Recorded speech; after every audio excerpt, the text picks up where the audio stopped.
Now, that is Tom, a boy who lost his family because of the dangerous pollution disaster a few months ago. Until there was a scientist named Yubuya. He developed a time machine and invited Tom to be his experimental subject. Tom agreed to cooperate. So after some preparation, Tom will go to 2021 with a time machine. Okay, so there's a time capsule. Go to 2021 and tell someone there they have to prepare better. You can? You only have 30 minutes. Bring this photo and video. I have written all the explanation behind it. It will make them sure.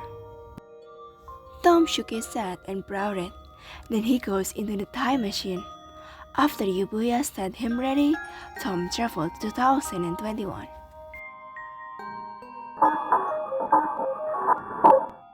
Target acquired. Target acquired.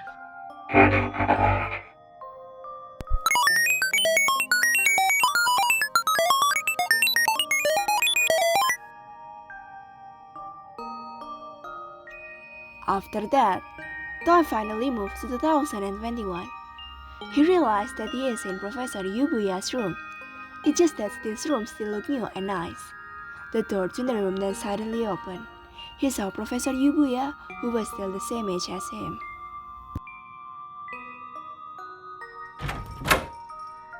"Who are you?" asked Yubuya.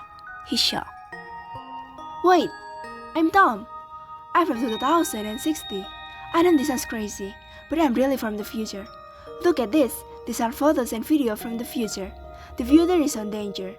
You have to help me tell others," answered Tom. "What? Everyone can edit these things nowadays," shouted young Yubuya. He don't believe it. "Okay, fine, I know it. But what about the videos?" Young Yubuya was silent for a moment. He felt that this person in front of him was serious. He even broke evidence. So he grabbed them, then he looked one by one. Everything was really bad. He also read the explanation behind it. Yubuya looked at Tom with a scared look, but he still had doubts. "You believe it now? Everyone almost died. Humans in this time destroyed their own only home. They destroyed forests, throwing garbage into the ocean, wastewater, and filled the street with vehicles. Do you know that food are very expensive in the future? Air pollution is so bad. We have to use portable oxygen when outdoors. I hope you can appreciate life on Earth more now," said Tom to young Yubuya. "I thought it was just a prediction. Humans do all those things. I'm not surprised that it will come true."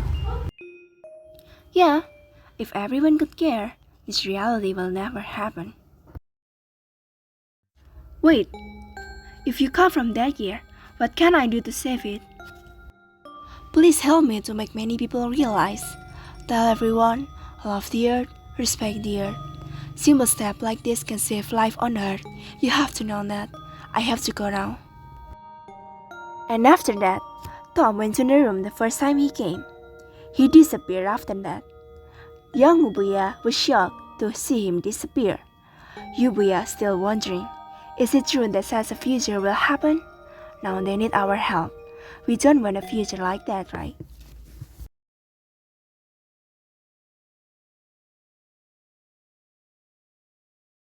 Permasalahan lingkungan hidup saat ini memang menjadi masalah yang paling sering terjadi di lingkungan Indonesia. Permasalahan lingkungan ini disebabkan oleh karena faktor alam atau manusia sendiri. Banyak orang kurang peduli mengenai kondisi alam kita saat ini. Berikut ini ialah beberapa permasalahan lingkungan hidup di Indonesia beserta penyebab dan solusinya. Di Indonesia, banyak daerah aliran sungai mengalami kondisi yang kritis sehingga menyebabkan banjir. Hal ini disebabkan oleh beberapa hal seperti limbah industri, limbah domestik, limbah pertanian, dan lain-lain. Pemerintah wajib untuk memberlakukan aturan tegas bagi industri atau masyarakat agar jangan sampai membuang limbah di sungai. Selain itu, peran aktif dan kesadaran masyarakat mengenai pentingnya menjaga lingkungan sangat dibutuhkan. Kerusakan hutan dapat disebabkan karena kebakaran hutan atau penebangan hutan besar-besaran, juga pembangunan kawasan di hutan atau lahan hijau. Harus ada hukum yang ditegakkan untuk mencegah kegiatan semacam itu. Pembangunan yang dilakukan perlu memperhatikan lingkungan setempat serta penanaman kembali hutan-hutan yang telah rusak. Banyaknya industri dan transportasi dapat menyebabkan terjadinya pencemaran udara. Pemerintah harus aktif menggalakkan penanaman pohon, mengurangi emisi dengan memilih bahan industri yang aman untuk lingkungan, pemasangan filter pada cerobong asap pabrik-pabrik, dan mengurangi penggunaan kendaraan bermotor. Manusia memang ceroboh, banyak orang yang tidak memikirkan alam. Padahal alam itu seharusnya dijaga, bukan dirusak. Kita seharusnya lebih cepat tanggap menangani hal tersebut agar tidak semakin parah. Masyarakat harusnya juga sadar diri demi menghindarkan kerusakan alam.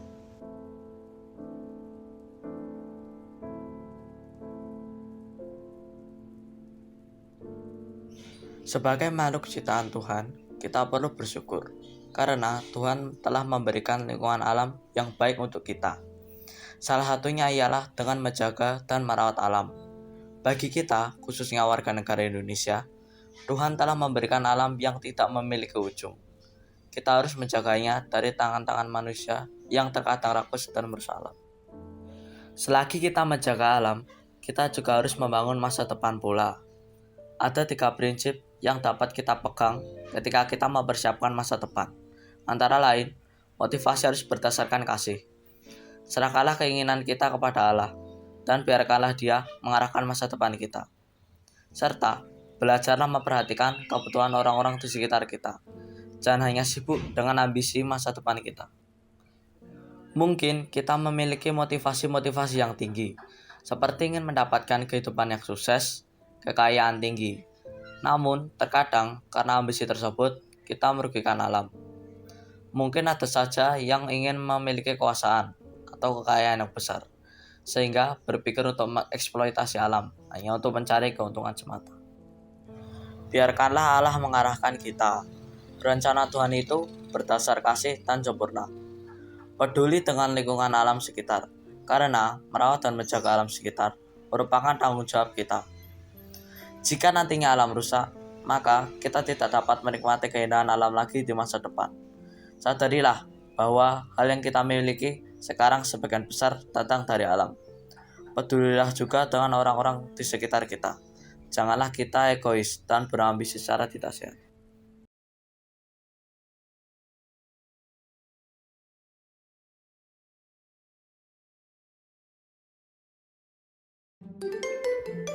샛별 Beragam bidang penerapan teknologi sudah berkembang pesat. Salah satunya ialah dari segi perkembangan IoT atau Internet of Things. IoT bermanfaat membantu pekerjaan sehari-hari manusia dan memberi alternatif dalam berbagai bidang kehidupan. IoT ini bekerja dengan menggunakan argumentasi pemrograman. Setiap perintah dapat menghasilkan suatu interaksi pada mesin yang telah terkoneksi otomatis tanpa bantuan manusia dan tanpa batasan jarak. Fungsi internet di sini menjadi hubungan antar kedua interaksi mesin. Manusia hanya bertugas untuk mengawas dan mengatur mesin yang bekerja secara langsung. Dan berikut ini ialah eksploitasi IoT terhadap berbagai sektor. Beberapa hal yang dilakukan dari penerapan IoT pada pertanian ini yaitu pengumpulan data suhu, kelembapan, curah hujan, kecepatan angin, serangan hama, serta muatan hama dan muatan tanah. Data yang diperoleh ini nantinya akan dibuat program pemupukan agar lebih presisi, meminimalisir resiko, mengatasi limbah, pengoptimalisasian teknik pertanian, mengambil keputusan dan berbagai upaya lainnya yang dibutuhkan untuk mengelola tanaman.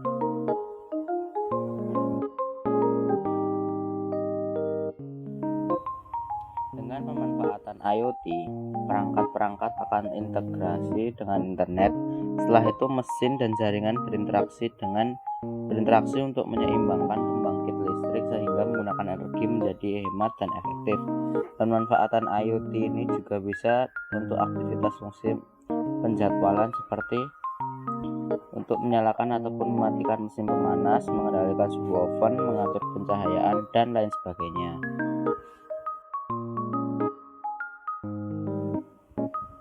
Penerapan IoT tentunya dapat memantau serta melindungi lingkungan. Implementasinya yaitu dengan memantau tingkat kualitas air dan udara, kondisi atmosfer atau tanah, dan pemantauan khusus terhadap satwa liar beserta habitatnya.